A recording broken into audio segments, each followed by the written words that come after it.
So Amy, Yes. you're here. You've stepped up to the line. Thank you so much. Sure. Thanks for joining me. asking me. Yeah, I really appreciate it.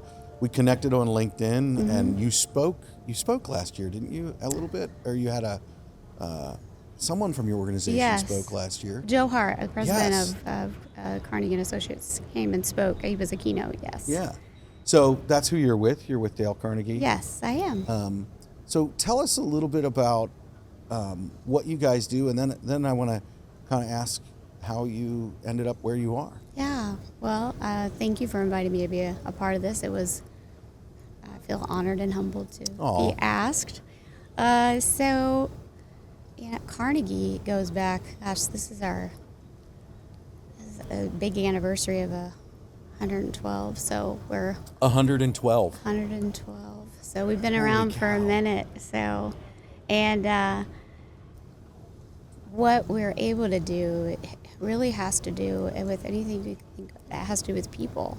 Yeah. And providing a safe space for people to connect, to grow, and to tell their story in a way that brings community, relationship, authenticity, and to watch transformation happen as a result of some just fundamental tools and principles.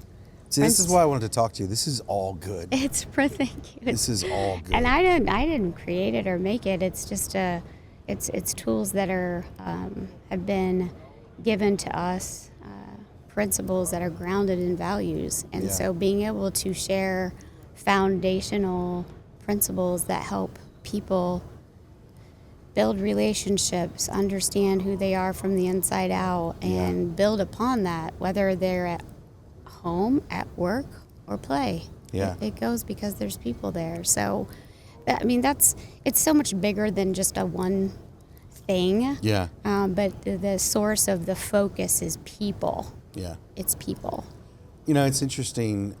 I see a parallel in our businesses in the sense of Blackline, our purpose is to communicate that people have value. And our vision is to lift the view of the skilled trades. And so I think that purpose and vision are very interesting things. Purpose is something that we should accomplish and we should do. Right. So when we're putting stuff out there, whether it's on social media or we're telling someone's story or we're doing marketing for a trade organization or a company, we should be communicating that people have value.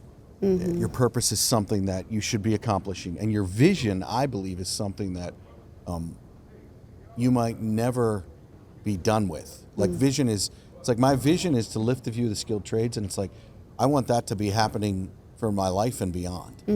And when you talk about the things that you guys are doing and you say it's about people, well, one, that is a great demographic for business because that's everyone, everywhere. Exactly. Yes. You know, and I think that that's something that we often, if we're not careful, especially people in my role, when you grow in a company to a certain point and you look at P&Ls and you look at the numbers and you have the stress of needing to take care of all of those things, it's this battle of forgetting that.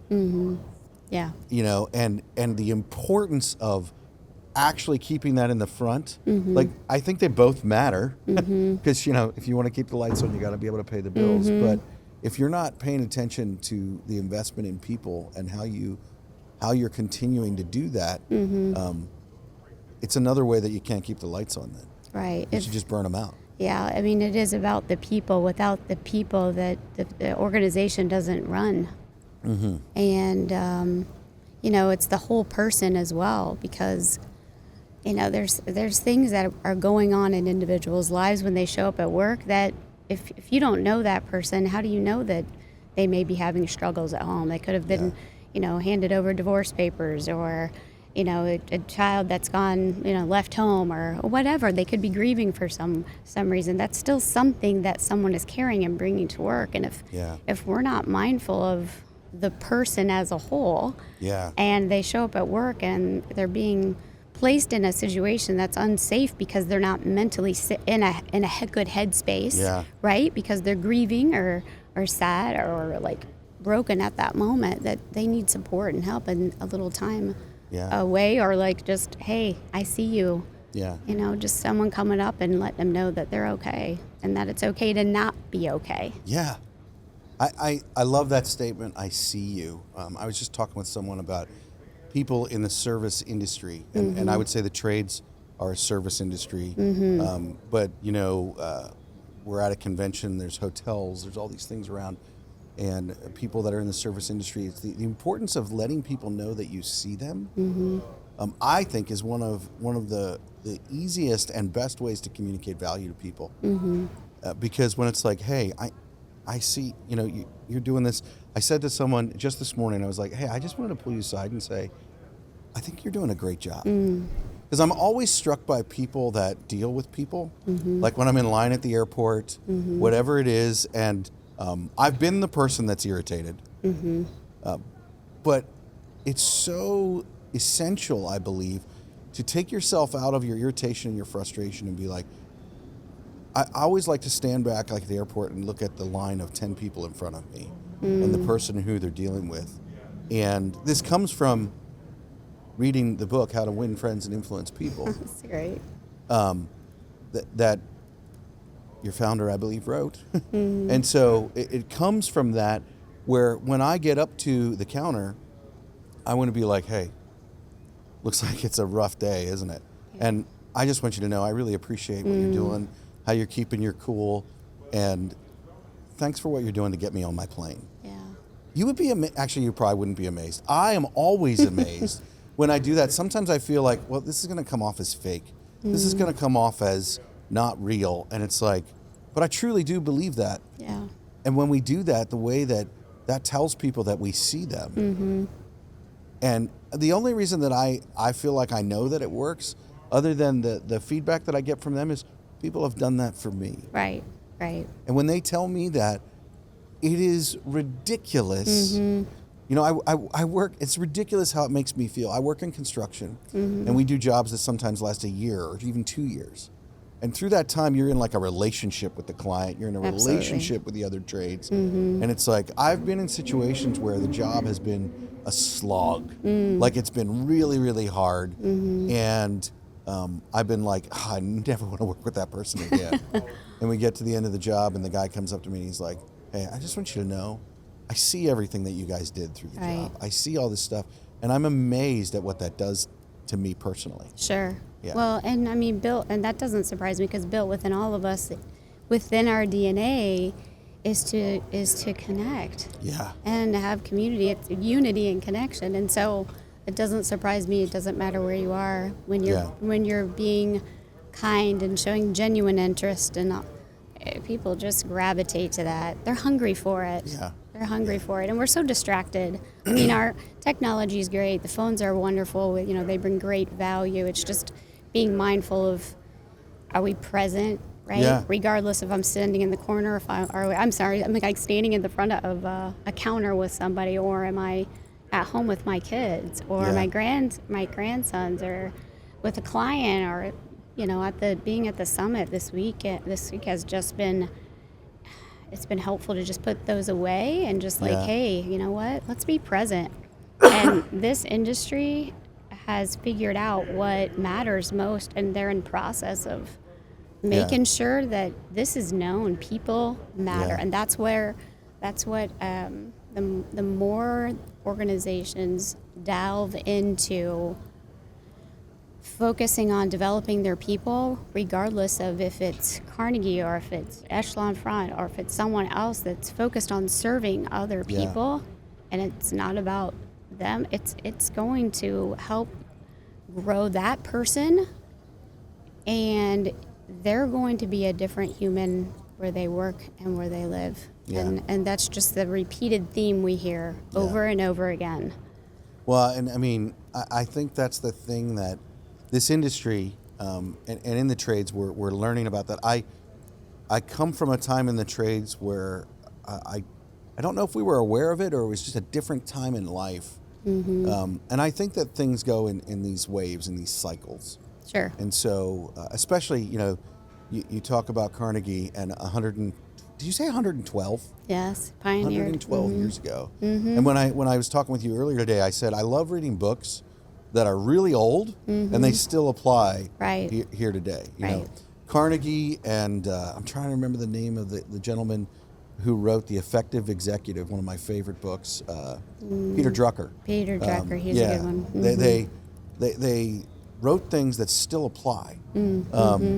And I was talking with you earlier today just about how that has helped me in making my investment in people. And I think that that's something that if we're intentional about, even with these cycles, like when I was in the trades, it was like you didn't talk about how you feel and didn't matter if someone saw you. But when when Carnegie wrote that book, it's like those things in that book were so paramount to the way that we interact with other people. And I still remember where I was the first time that I read it. I still remember the way that I applied it. Right. And I love reading books and applying what is written and watching it work. It's kind of my way to be like, is this for real? Or is this BS? Right. You know? Right. So. And I think that's the key, based on what you just said, and that's what's so unique is the application. You know, you can take some content, or you can read a great book. If you're not going to apply it, and hold yourself to some level of accountability to doing that, it's going to be hard to remember it, because our old habits, they come back and creep back so easy. Oh my goodness. So Yes. it's a practice. It's an ongoing practice. Yeah. And so I appreciate you sharing that. That's good. Well, I mean, I share it because not only do I think it's true, and I'm not trying to sell your product, except for the fact that the more people that are about that, the better we are all off overall. Right. Like, I was talking with a guy a few weeks ago, and I'm still involved in our electrical and construction and engineering firm. And Nice. there are guys way smarter than me running the day to day, and but every now and then I get involved in a meeting, and there was this young man, and he was talking about, and he was absolutely justified. And he's like, "Well, I want to send an email back, and I'm going to address this, this, this, and this."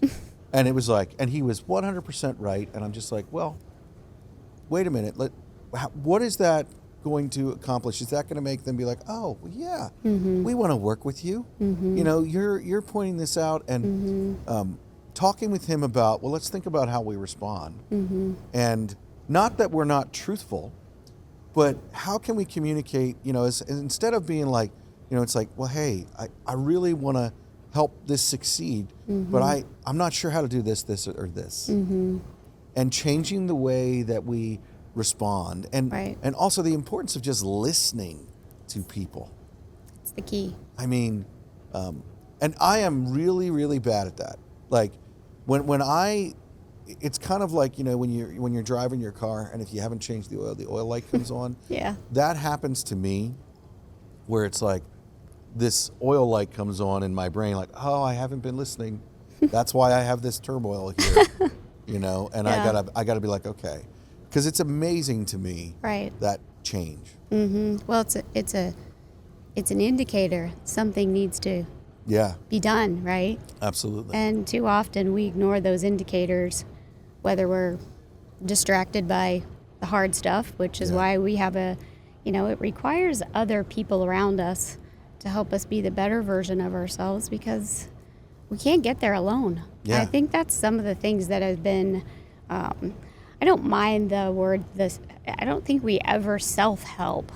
I believe, and I take that my opinion, right? I think it's more about a community of people that help support you in the process. Yeah. Right? Like you have your tribe or whoever that is that helping support you, and whether it's a mentor, a coach, a trainer, a best friend, a family member, a therapist, right? Whoever those individuals are, those are the individuals, and they each bring something to the space that you're in. At the same time, you have invited them to be a part of your journey and who you want to be. And if you're not there in that space, well, please let me know. Like I want to know if I'm like distracted or I'm pulled away from, because life is life has been hard or challenging, or something's up with one of the kids, and or it just can cause a derailment. And so when you have people around you, it could be going through training, it could be again, it's being just very mindful and intentional about those things with yourself as you're growing and learning, and always just being aware of that. Yeah. Well, I think that what you're touching on right there is so huge. And obviously I'm focused on the trades, but in our culture, in our society, this self-awareness, and it actually is one of my greatest fears, if I'm being really real. I appreciate the authenticity. My greatest fear is that I would not be aware. Because have you ever met that person who isn't aware? They walk into a room and they don't realize that no one's listening. They don't realize that, and it's like, I've seen that, and I'm like, and I actually, some people in my life that I really care about have struggled with that.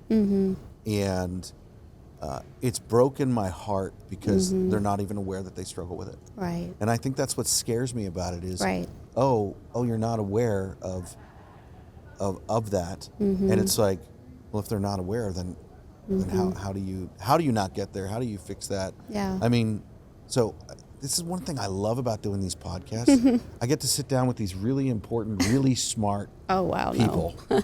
So it's like, how do you think that people, you talk about being aware, how do we do that? How do we maintain that?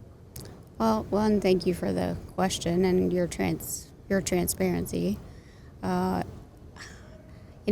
really believe it starts with humility, and that's a choice, right? Like, we've heard multiple times this whole summit around removing our ego, and that's why you invite those individuals in your life to hold you to that accountability around that. And because we are human, we're going to be,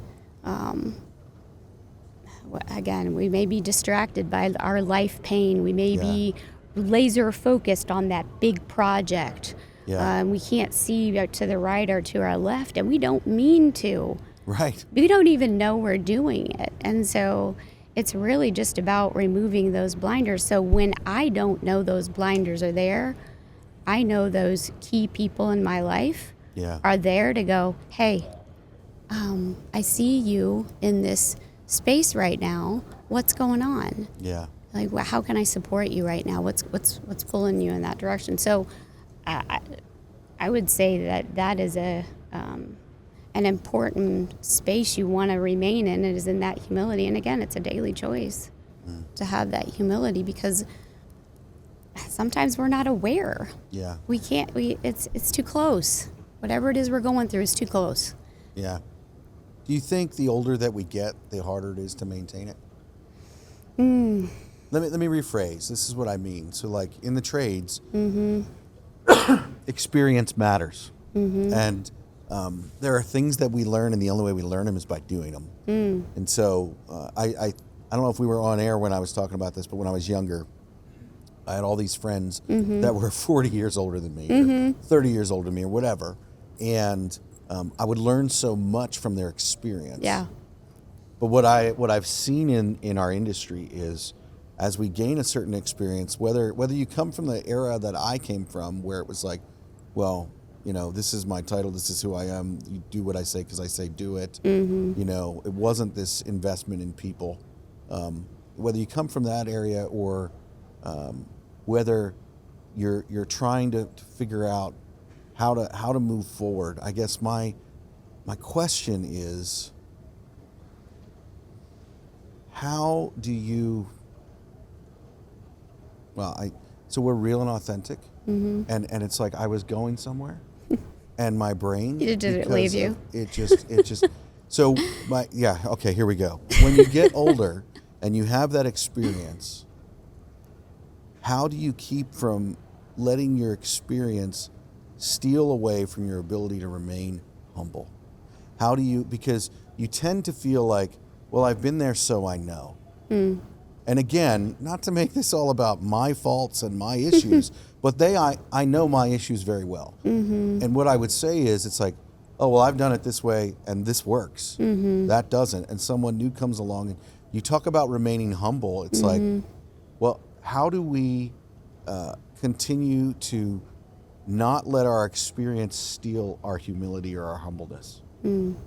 Does that make sense, what I'm saying? Yeah, so let me make sure I'm clear on the question. So you're wanting to know... I did go all over the place. No, it's there, okay. so. It's okay, because I may have heard a couple different things. So you're wondering, as we gain more experience, how do we continue with that humility? Yes. And then was it more around the humility of the person that's had the experience that you... So when I was younger, guys in the trades, we grow in experience, and so we get put in positions because we've done it for a certain amount of time. Got it. Doesn't mean we're qualified. Got it. And so it's like, how do we not become that person? Well, I would say, I mean, the older I get, I feel like the more I don't know. And I do believe that when I was younger, I had a lot of opinions. Yeah. I had a lot of really ideas, right? Like I thought were good.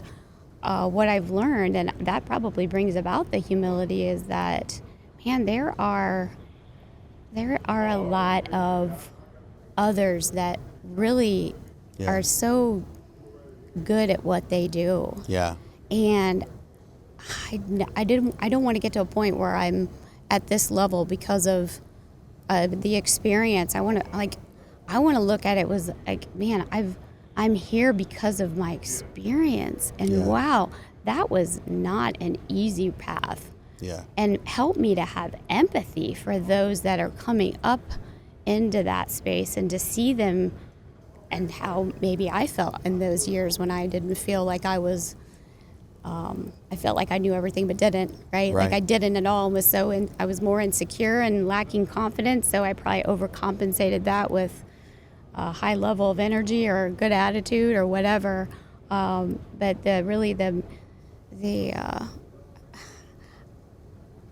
I do believe it requires more than just yourself. It requires others still breathing that life into you to say, hey, are you okay? Or, hey, having the humility to say, reach out and say, hey, you know what? I am not okay. Yeah. I'm not in this good headspace today, and it's keeping me from where I need to be focused. Can you pull me right back? Yeah. And every single time they do. And so I think it's having that awareness to know when you need to call somebody. Yeah. It's having the awareness to go, hey, that was a really good thought. Can we stop there and camp out on that a little bit more? I want to hear more. You know, it's interesting. I think that just like in a football game, there can be flags on the field for you. There can be warning signs. And we talked about like indicators, and it's like, so if you're listening and you're like, well, I don't really do that. Maybe think about that for a second. You know, think about, if you're listening, you're like, well, I don't want to talk with that person about my struggle there, or that I don't want to ask them. And I find that really interesting. I can talk about this because I've been that guy. And it's like, it always has been fear-based. It always has been, well, I don't want to tell them that because then they're going to have power over me. Right. Oh. And it's like, one of the things that I do that really helps me, I think, maintain being able to be a part of a team is every single day I start my day, and I first start with some gratitude, and then I want to look at what did I do wrong yesterday, and I want to be honest with myself. And it's been very difficult over the years, because the older that I get, and I do it every single day. It's good. And I write it down, because if I don't write it down, I can cheat. Like when I write something down in a journal, it does something to my brain. But I write down, this is what I messed up yesterday. And the reality is, if you can't find one thing that you messed up yesterday, you're not being honest with yourself. True story. Right. It's just the reality of it. And so it's like, that is a great way practically for me that I've implemented, making sure that I stay on that target. And And I think it's one of the ways, the things that you talk about, the awareness and the people around you, I think you bring it to a really good point of how important it is that we're looking for those indicators and continuing to press into it. Right. You know, continuing to move forward in it. Yes. Yeah, for sure. So I'm a little behind in asking you this question, That's but okay. just kind of make it a little bit lighter. What is one thing, you know, that you just can't live without? Well, I mean, I know you were just talking about your journal. I carry this everywhere I go. That's awesome. Every time I finish, this is my journal / gratitude. Every time I finish one, I just always try to have another one, and I put a new sticker on the front. Yeah.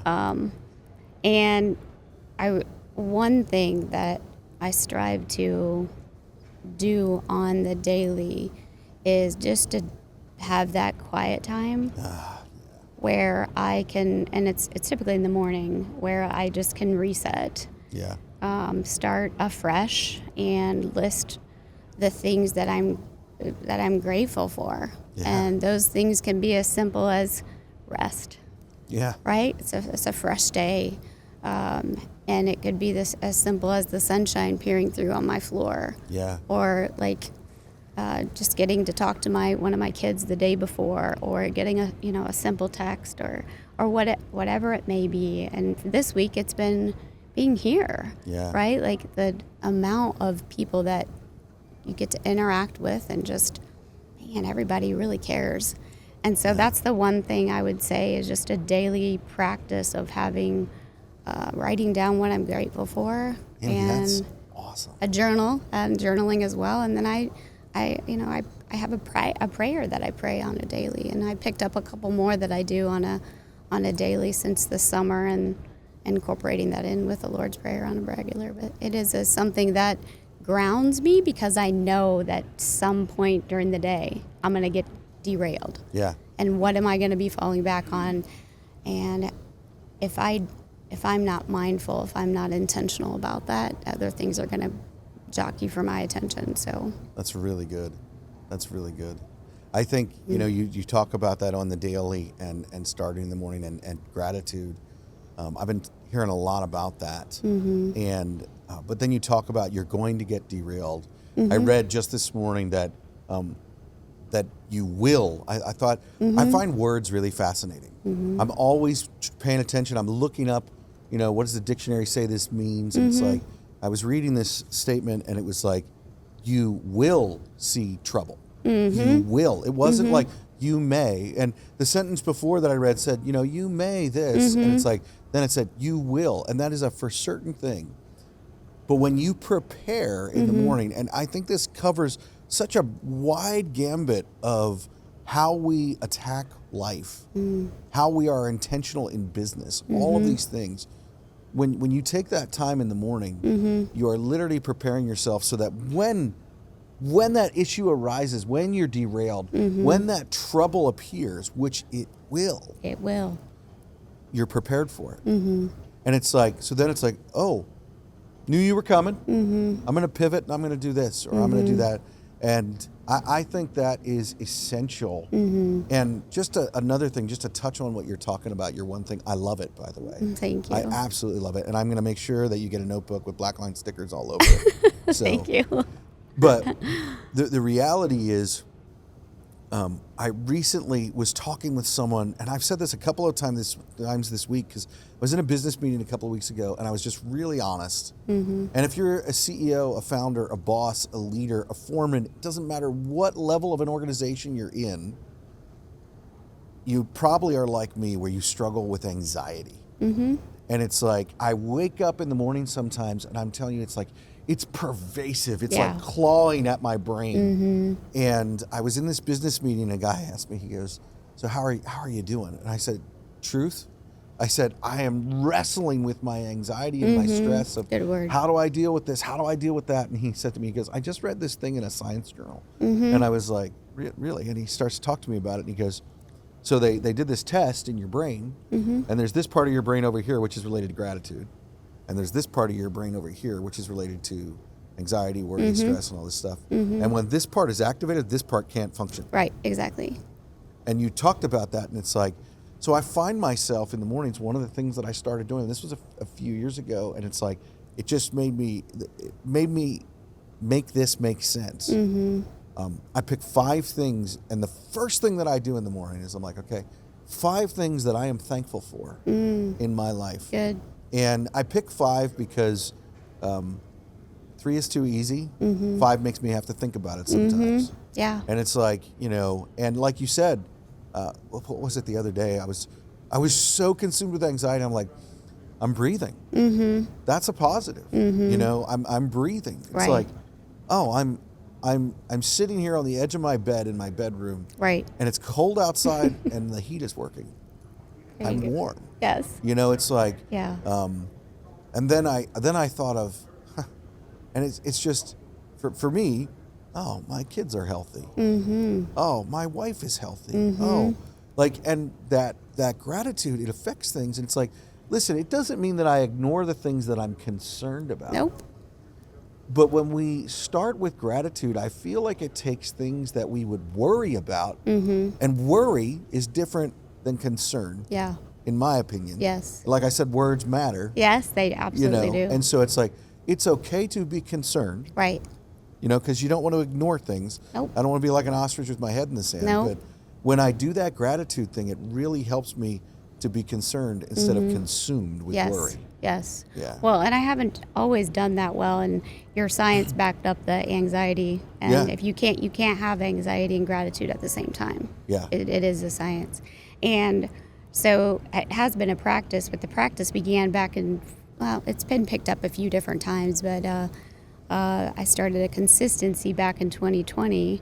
It was October 1st. I was down in my morning room. I was crying. I was like desperate. God, help me. I don't know what to do. Our business was down like 95% at that point since March. Your business is about people. Yeah. Yeah. It was, and word. Trying to like navigate that space was hard. And then you're trying to stay up and positive for others because that's what we attempt to try and do. And I was just not okay. And I remember just asking God for guidance that what I was doing wasn't working. I needed something different. I went upstairs and my daughter was going through a devotional book, and it was called 1,000 Gifts by Ann Voskamp.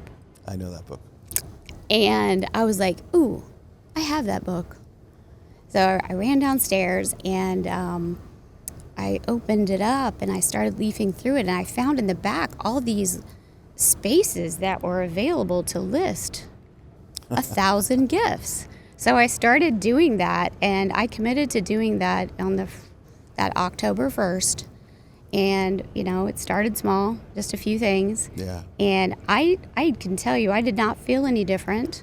Probably until January, I started noticing a difference. Wow. But it took that consistent, repetitive Come on, there it is. decision. Come on. Right? That practical decision to do something different, to know that gratitude matters. Yeah. And then it followed later. And so I've stuck with that since 2020.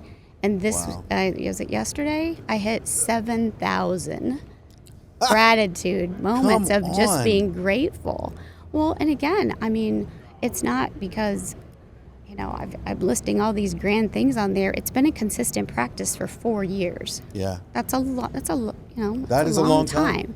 And so I truly believe that it has been something that has helped build resilience in me for the hard things that I had no idea that were coming even this year. Yeah. Right? And so it's been like a ripple effect of really hard stuff, family to relationships to a flood in my house to a torn meniscus to all these like things that you would not even think that were going to happen. Yeah. And so I kind of started, it wasn't like I was flinching from them at all. It was just like, okay. And the one thing I started thinking this as when it was happening, I get to choose how to respond in this. Yeah. This doesn't get to this hard thing doesn't Come on, get to Amy. take me. Come on, this is good. Yeah. This hard thing doesn't get to take away my joy. Come on. And so it was just a very intentional a practice that was, taken from someone else that I've lived what it does when what happens in your life when you consistently do that. And again, the days are going to be hard. Yeah. Sometimes you're going to have stuff that's going to happen that is hard, and so just being ready, but then also saying when you're not okay. You still have that person. Yeah. You still have the, why I call them like the core five. I mean, Jesus had Peter, James, and John. I better have my core people. I love that. And so, making sure I'm intentionally doing those practices because I'm imperfectly human, doing the best I can with the wisdom and the good people around me helping me to get there. You've said this word quite a bit as we've been talking, and I think it's I think it's important to highlight it and draw it out. You said intentional multiple times, and I think that I want to highlight it because I believe that sometimes we're so consumed with the world and it's spinning. Mm-hmm. And all the things that, my goodness, Election Day in the United States was yesterday. Mm-hmm. And I heard a guy speak and he said, don't stay up. It's not going to change the results. Yeah. And I know a lot of people that stayed up. Not me. And my point being, if we're not intentional about things, the world will consume us. There is listen, good news does not make money. No. So it's not even, listen, I don't fault the news. Okay, that's not entirely true. Maybe I do. But if you're watching the news, you must be aware of the fact that there's going to be more negative out there than there is positive. Mm-hmm. And if you're not intentional about what you do, mm-hmm. If you're not intentional about what you do, then you have no idea where you're going to end up. Right. You have no idea where you're going to go. Right. And honestly, you're preparing to lose mm-hmm. if you do that. Right. I remember in 2008, my first business that I had founded and started, I had convinced a guy to partner with me. And I loved him. I thought he was great. And I knew that I couldn't keep doing the business alone. Mm-hmm. I knew that if I was going to go to the next level, if I was going to be there, and he partnered with me in early October of 2008. And in the Clifton Strengths, responsibility is number one for me. Mm. And so I struggle a lot every time that we hire someone. There's an added weight of responsibility of, okay, well, how is the company going to provide for them? How is it going to take care of them? And I'll never forget this. I used to watch the news all the time. I thought it was me being aware of what was going on, all this stuff. And so there we are, October 2008. This guy literally invests in our company, buys in, and comes on. And at that time, it was me and a handful of guys, but I was running it. And he's like, yeah, I want to invest in this. I want to be a part of this. And then 2 weeks later, October 2008, the stock market crashes, everything. And so I would come home every day. And this is my point. I was not intentional. I'd come home every day, and that responsibility thing was getting hit by my lack of intentionality when I would watch the news and I'd be like, we're done. Yeah. We're done. Wow. We're done. Until I came to a point where I was like, all right, I'm going to be intentional about this, and I'm not going to watch the news. This is going to sound really weird. I think it's important to be informed, but I started getting a newspaper. There you go. Because I could read what I needed to read, and I didn't need to read what I don't need to read. Right. We're inundated with information that we don't need to know. And we're missing the moments that we should be in. Oh, man. You're absolutely right. Be where your feet are. Yeah. I love that statement. I struggle with it. I'm a doer, right? I'm a helper. And so I have to be very mindful. Right, I can be intentional in my moments that I want to help, but that may not be what that person needs at that time. Right. And so it's just a really important piece to be mindful of, and you clearly have that awareness and people around you to help with that. Well, lots of pain. Lots of pain. That's what we learn in, right? It's what I learn, and I wish I didn't. I know. I really, I was just talking with someone the other day, and he's like, if there wasn't pain involved, you wouldn't actually know the value of it. Why would we need faith? Yeah. If we didn't have pain, I mean, why would we need God? Yeah. Right? I 100% agree. And I think that is the thing that we just don't understand the importance of. And honestly, not only why would we need God, which I think is the ultimate thing, because it says that we can't please God if we don't have faith, and faith is really interesting. I've seen people who believe the way that I believe in spirituality and God, and then I've seen people who believe in faith and they don't believe that. And the really cool thing about biblical principles is they work. Yeah, they do. They really they're people. do. They're seeking and hungry. I wear a mustard seed around my neck just to remind me that it doesn't have to be big. It just has to be small as a mustard seed. It's still gonna move a mountain if it needs to. Well, and that being intentional about doing that, being intentional about gratitude, being intentional about being aware of faith, being intentional about being around people and working with people. I mean, I don't think that anybody is surprised by what I believe. But I actually also, I believe that we were designed and made to work together. Yeah. I don't believe that we're meant to go alone. I don't believe, and I find it really interesting, just even, I'll tie it together with trades in this sense. And I said this the other day to someone, but it bears repeating. It's worth repeating. We're in this building here, and there are structural columns all around us. There are lights all around us. There's carpeting. There's paint. There's all these different things. And it's like, not one trade could build this building. You needed the structural engineers. You needed the steel erecting crews. You needed the electricians. You needed the plumbers. You needed all of these different things and people. That's how you build something and how you live out life. For sure. And, you talk about your core five. I like that. I'm probably going to steal it. For years, I read a book years ago and talked about having a pit friend and pit friends, but that would be what my core five is. And it's like those people that you can call no matter where you're at. Like if you don't have those, you need them. Yes. You need them because we are not meant to go alone. And you might be able to go really fast by yourself. Sure can.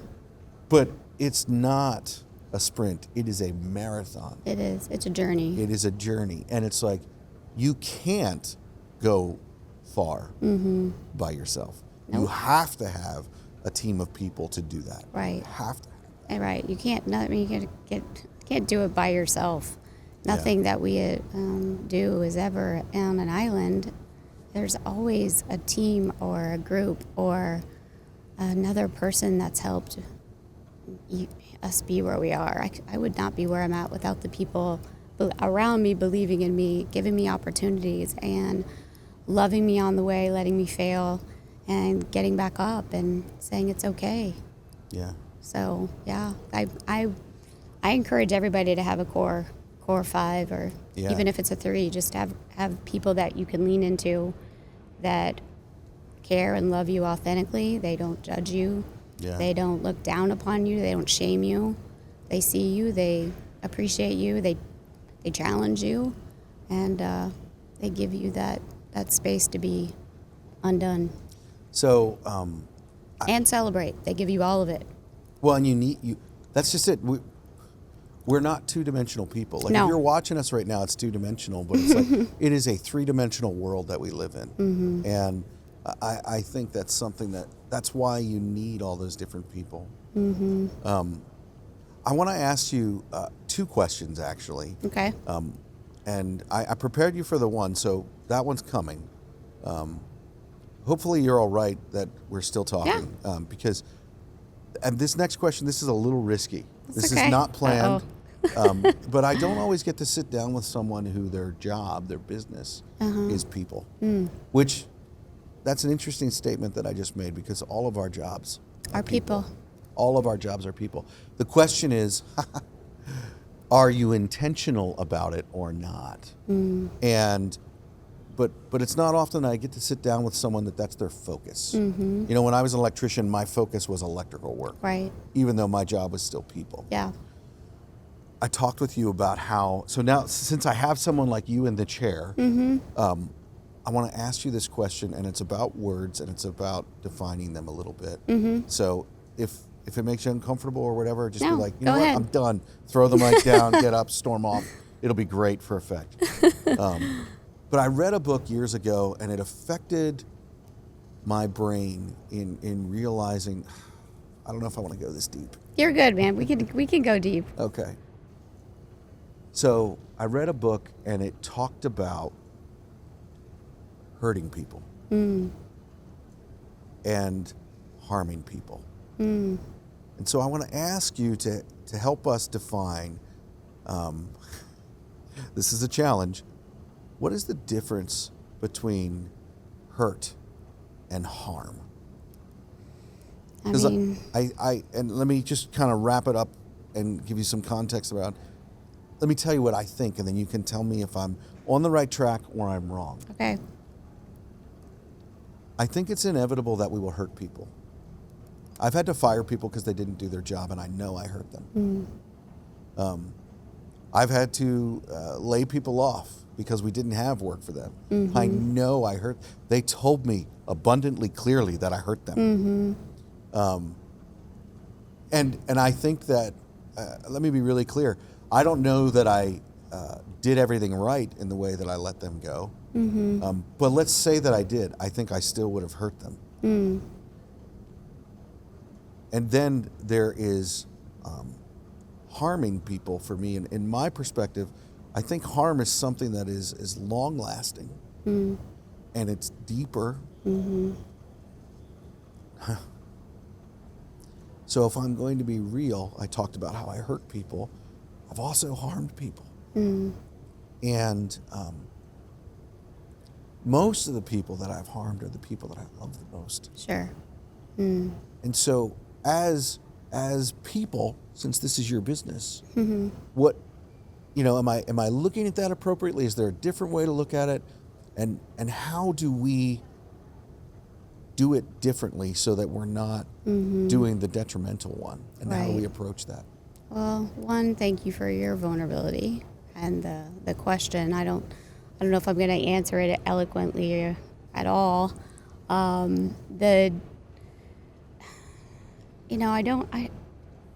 If you're someone that you're caring, right? Yeah. Like, there is not an intentional desire that you have if you have to let somebody go that you want to hurt them, right? Yeah. Like, that's what's going to happen because of the decision, unfortunately, that has to happen, right? They either weren't, something wasn't aligned, or values or something didn't work where they did not fit, and that's going to hurt, right?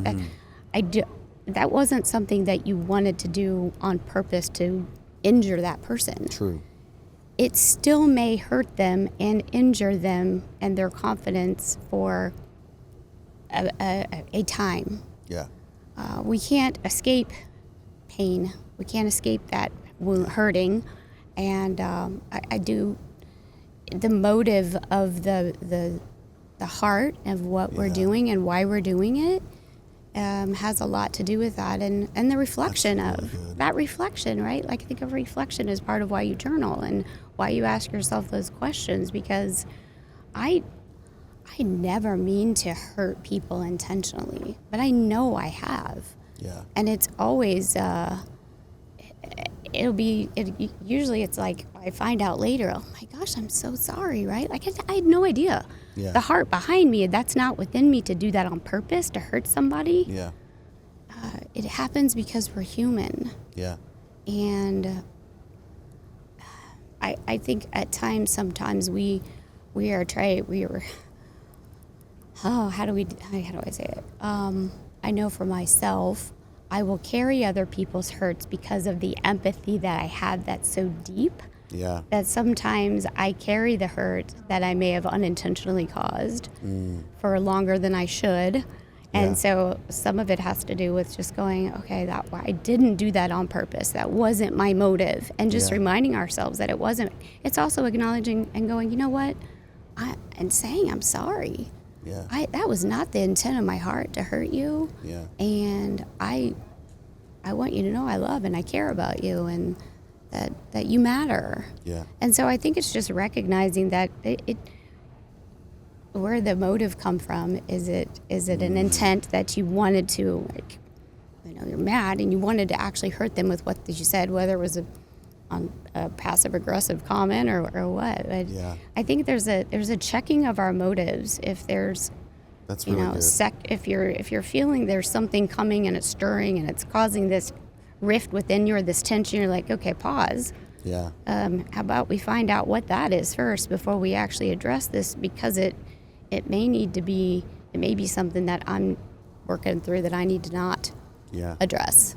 Yeah. And so, no, I think it's an important space to be mindful of, and I appreciate you taking the risk and asking. Again, eloquence around it is not there. It's just an awareness that it's going to be a part of being human. Yeah. Just knowing that the intent of the heart isn't generally wanting to hurt people. Yeah. I think that, I mean, you're talking about intention in so many different ways, and then the intent of the heart. And I do think that's a great way to define the difference between hurt and harm. When you harm someone, there's an intention there for that hurt to be deeper. Oh, yeah. There's an intention there. And I think that's important. That's an important, distinction to be aware of. And that is, I think it is eloquent. I think it's exactly what I was looking for, in the sense of, because I think that's something important for us in leadership to talk about. Because there are going to be things when we hurt people. And then you even touched on empathy, which I think is a huge thing. We need people with empathy. But we also, as leaders, need to be really, really cautious when we are high in empathy. So, like, for me, I have empathy, but I have the ability, I've been very blessed that I have the ability in certain situations I can turn it off. But I need to turn it back on. And my wife, who is extremely high in empathy, it's like, we'll be at an event or a family thing, or we'll even be watching a movie or a show, and her empathy is so high that it can wreck her. For sure. And the importance of knowing how you're wired and who you are, so that you can be aware of, is my empathy actually hurting me? Is it harming me? Am I aware of that? And do I need to be intentional with being like, okay, this isn't my thing. Like, I don't know your level of empathy, but I do know my wife's and some of the people in our organization, their empathy is so high that I intentionally do not put them in certain situations, because I know that they will not be able to not have that empathy. And then I know that their empathy is so high that I'll intentionally bring them into situations with me where I know I need that level of empathy. Yeah, that's wise. That's wisdom. So, I mean, I think what's important about empathy is that when you're being present with that person, right? Yeah, the empathy matters, and they're being known and they're being seen and they're being heard, and you're feeling that with them. Yeah. What I've had to be mindful of practicing and on the regular is not picking up that backpack of carrying it around like it's mine to fix. That's it. Yeah. And I think sometimes I want to fix it, and so as a result of that, I will carry it around and I'll, marinate in it. And when I do that, that's when it takes on a form where it shouldn't. And so I just have to be super. Just step back and go, hold on now. Did you just pick that back up? Oh, that's good. Did you just pick that up? Oh, wait, maybe just pause a second and just remember that, this person leaned into you. They took the time to tell you, to call you, because they know you're going to listen to them and that you're here for them, and that's what they needed. And now, you can have a prayer over them and just like, okay. And then just like let that go and just know that they still can, they can call you. Yeah. That you're here, that you're going to show up for them. I can't fix this challenge. Hard things maybe going on with my kids, but guess what? I'm going to show up with food. Yeah. I can't fix it, but I can show up with food. I can show up with a hug or a card or a gift. And so that's letting go of it. That's good. It's obviously a little harder with your kids, but you can, Yeah. it's a practice. Yeah. I don't have any of this figured out. It's a regular practice I have to be mindful of just because I'm human. I'm gonna forget. That's really good, Amy. Thank you. I have really enjoyed this conversation. We've Me come too. to the last question. Okay. So, my last question for you is there a mistake or something in your life that you've done that you would be willing to share with people that we talked earlier on about experience. Right. And so it's like, I actually believe that experience has great value as long as you can have the intentionality of being aware and maintaining your humility through that, which is something I can obviously see, and anybody listening can see that you have done that. So one of the things that comes with experience is mistakes. And as we make those mistakes, the ability to share them with others that they might be able to learn from them. Right. So I want to invite you here while you're on the line. And maybe now when I ask this question, you'll understand what I mean when I challenge people to step up to the line. Sure. What's a mistake that Amy has made that she's willing to share, that she's learned from, that others might be able to benefit from as well? Yeah. Well, I would say one that, for me, this past year was recognizing that in my role as a leader within our organization, that because of my helpfulness, right, like that desire to help, I will pick up things within my space that aren't mine to pick up, and I will try to be helpful in that, and I will pick it up, and then now I'm not just doing my job, I'm doing this one and this one and this one, and the intention of my heart is good. What it's doing to me internally and maybe perceived in other people as to what I'm doing, whether it was never an intent to be like bulldozing some things in or not respecting what was going on, but just acknowledging that, wow, I may be stepping into something that is stepping on toes when I'm thinking I'm helping. Ooh. And so it's been a very humbling realization that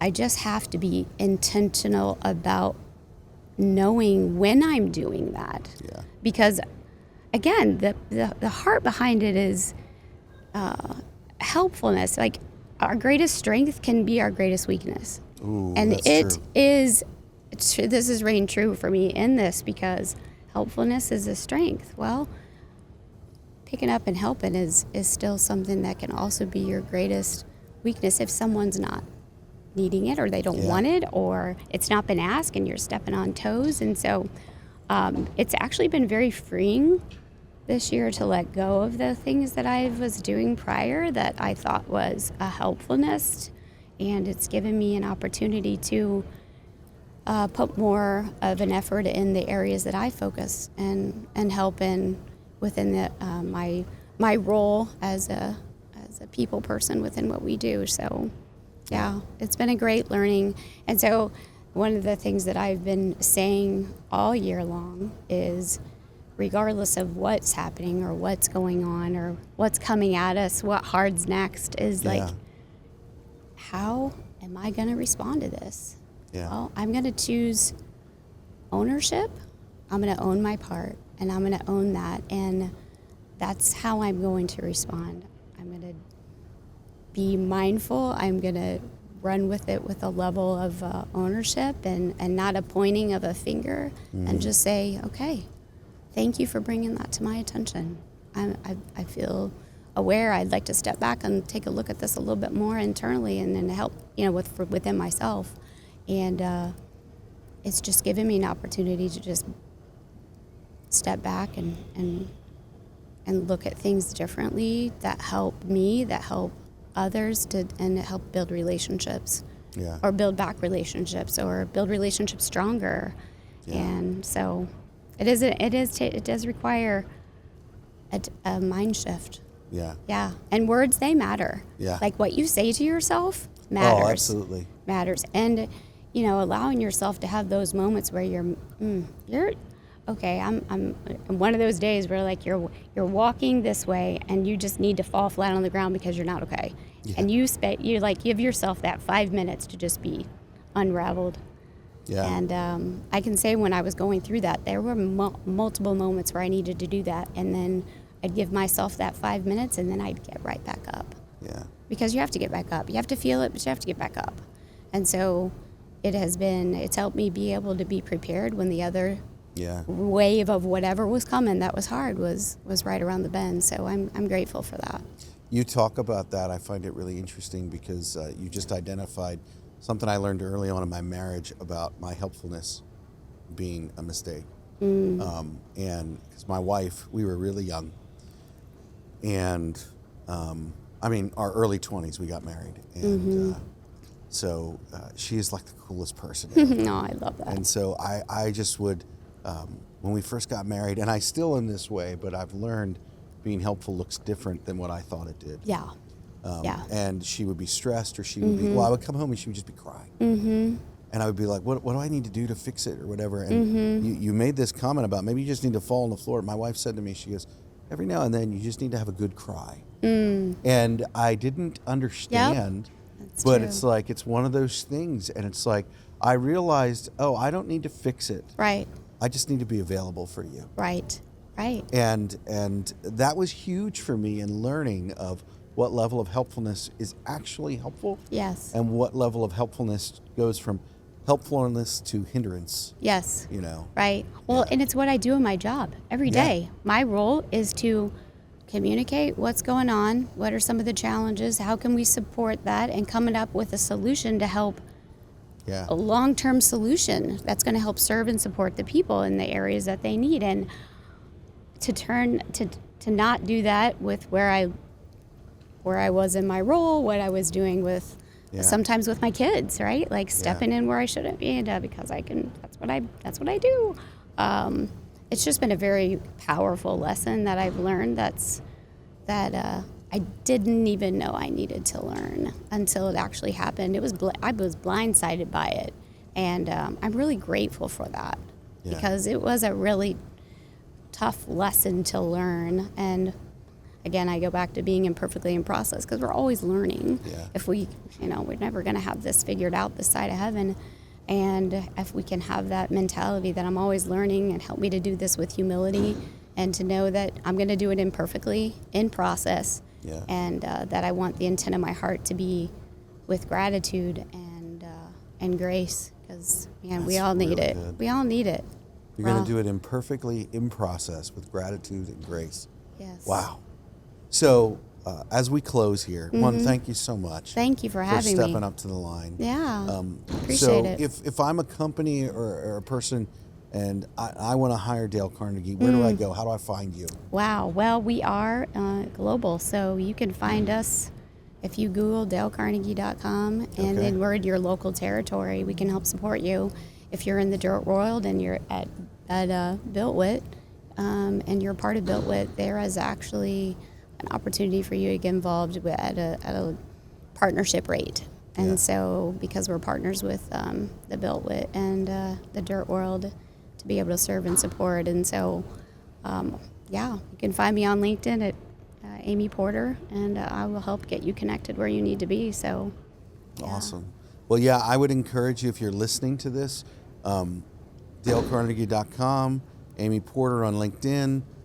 The importance of investing in your people and building into people, so that you can continue to build your organization, so that you can be intentional, so that you can affect things, so that you can continually be building and growing people. I would encourage you to reach out to them. So at the very least, you can buy some books with their name on it, and they're pretty good. Thank you for having me. This has been great. Thank you so much. Thanks. Thanks. All right.